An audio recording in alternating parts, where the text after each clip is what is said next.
চলে আসবো আমাদের পোল্ট্রি ফার্মে। তো এখন এই পোল্ট্রিগুলোকে খেতে দিতে হবে, তো কি করে খেতে দেবো সেটাই তোমাদের সাথে শেয়ার করবো। আচ্ছা ম্যাশ, তো এইগুলোই কিন্তু আজকে মুরগিদের খেতে দেওয়া হবে। এখন পাত্রের মধ্যে পুরে নিচ্ছি।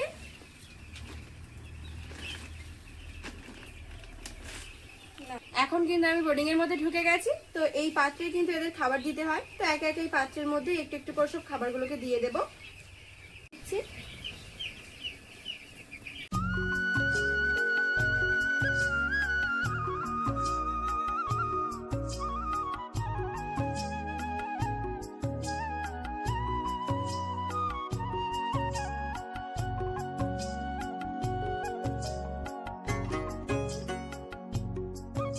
দেখো এই মুরগিটাকে অনেকটা পেঙ্গুইনের মতন দেখতে।